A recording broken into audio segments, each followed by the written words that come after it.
আসসালামু আলাইকুম। পিরোজপুর জেলা মঠবাড়িয়া থানা থেকে ফিলিস্তিন ভাইদের জন্য ইসলামিক সমাবেশ।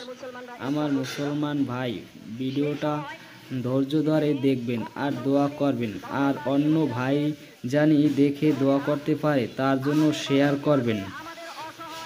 ভাই আপনাদের কাছে বিশেষ অনুরোধ। বোমা হামলা দিয়ে নারী, শিশু, বৃদ্ধ পর্যন্ত রক্ত দিয়ে যেন তাদের পুরো ফিলিস্তিনের ভূমিকে রক্তাক্ত করেছিল। আপনাদেরকে ভাবতে হবে তারা মাহে রমাদানের বদর দিবসকে বাছাই করে নিয়েছে। এটা শতভাগ পরিকল্পিত বাছাই। ওরা জানে গোটা দুনিয়ার মুসলমানরা ইসলামের চূড়ান্ত প্রথম বিজয়ের বদরের ইতিহাস আমরা মুসলমান ভুলে গেলে ওরা ভুলে যায় নয়।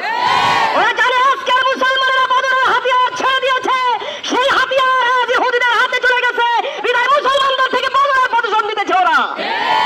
আজ যেই দিনে আমরা ঈদের বাজার কিনছি শিশুর জন্য, ঈদের মার্কেট থেকে পোশাক বাছাই করে নিয়ে যাচ্ছেন, সেই সময় ফিলিস্তিনের মা বোনেরা তাদের শিশুর জন্য বাজার থেকে কাপড়ের কাফন কিনে নিয়ে যাচ্ছে। আপনার হৃদয় কি একটু দুঃখ লাগে না? আপনি কি জানেন, আলহামদুলিল্লাহ, আপনি কি জানেন প্রিয় ভাই, যেই দিন আমরা ঈদের মার্কেটে গিয়ে ব্যস্ত আছি রমজানের শেষ দশকে, সেই দিন আমাদের ফিলিস্তিনের মুসলমান ভাইরা ঈদের মার্কেটিং নয়, তাদের শিশুদের জন্য কবরের জায়গা খোঁজার জন্য ব্যস্ত হয়ে আছে। আজ আমরা রোজা রেখে আল্লাহর দরবারে হাত তুলবো, মাজলুমের ফরিয়াদের সাথে একাত্মতা ঘোষণা না করে তাদের সহায়তার জন্য হাত না বাড়িয়ে আকাশের দিকে হাত তুললে কবুল হবে না, হবে না, হবে না। আমার প্রিয় ভাইরা, আমি আপনাদের কাছে অনুরোধ জানাই, গোটা দুনিয়ার মুসলমান ভাইয়েরা আমাদের আপন ভাইয়ের চেয়েও বেশি আপন। যেই সময় রমজানে তারা আজকে রক্তাক্ত 3 দিনের শিশুটার কি অপরাধ ছিল? একটা পরিবারের সব ধ্বংস হয়েছে, সব শেষে যে শিশুটা মারা গেছে তার বয়স 3 দিন।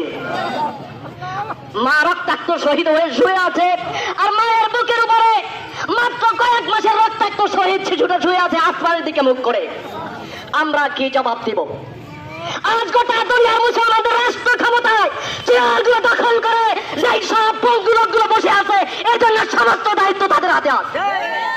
আল্লাহর আদালতে এই সব রাষ্ট্র শাসকদেরকে জবাব দিতে হবে, কারণ আল্লাহ কোরআনে বলেছেন মুসলিমদের ফরিয়াদ ওয়াজআলনা মিন লাদুনকা ওয়ালিয়্যা ওয়াজআলনা মিন লাদুনকা নাসীরা, আমাদের জন্য সাহায্যকারী শক্তি পাঠাও। একটা রাষ্ট্রের বিরুদ্ধে এই জনতার মিছিলে কিচ্ছু হবে না।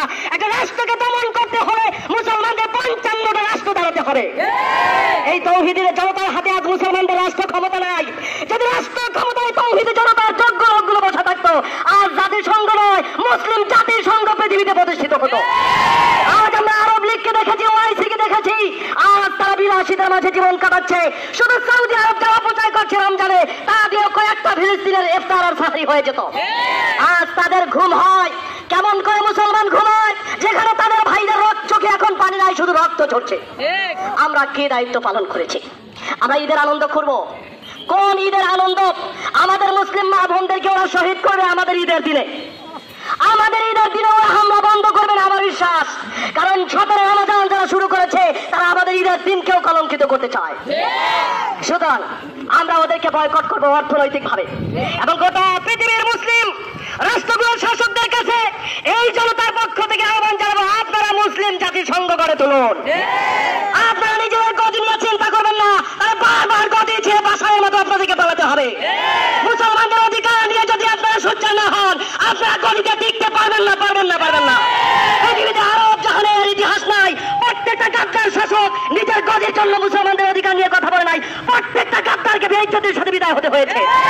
আজও ফিলিস্তিনের চারপাশে যেই সব মুসলিম রাষ্ট্রগুলো বসে আছেন, একটাও তার গদির নেশায় কথা বলছে না, কারণ আমেরিকার অগ্নিচক্ষু দেখতে হবে। তাই আমি বলতে চাই, ইতিহাস থেকে শিক্ষা নিন। আপনাদের গদি আমেরিকা রক্ষা করবে না।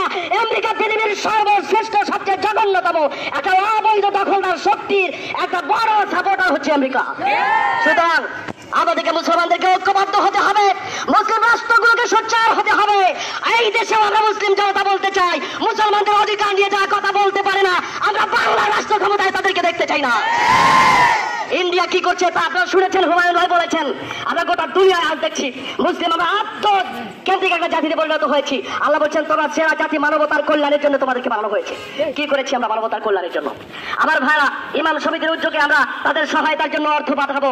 আমাদের এক ভাই তার পকেটে যা ছিল সব দিয়ে দিয়েছেন, বহু হাজার টাকা, আমি জানি না। আমার ভাইরা লাখের কাছাকাছি আমরা ইমাম সমিতির মাধ্যমে মঠবাড়িয়ার ইমামগণ কালেকশন করবেন। আমরা যথাযথ মাধ্যমে আমাদের মুসলিম ভাইদের সাহারি, ইফতার আর ঈদ, তাদের বেঁচে থাকার দুমুঠো অন্যের জন্য আমাদের পকেটের টাকা পাঠাতে রাজি আছি। একটা পোশাক কম কিনুন, ঈদের দিনে একটা খাবার কম খান, সেইটাকে দিয়ে আমাদের মুসলিম ভাইদের পাশে দাঁড়ান। আজ আমার শিশুটি যদি শহীদ হতো, আমার ঈদ হতো। সুতরাং মুসলিম ভাইদেরকে আমাদের ঈদে শেয়ার করতে চাই। আমরা একটা বিজয়ের স্বপ্ন দেখতে চাই। এই জুলুম মানে ওদের পতন শুরু।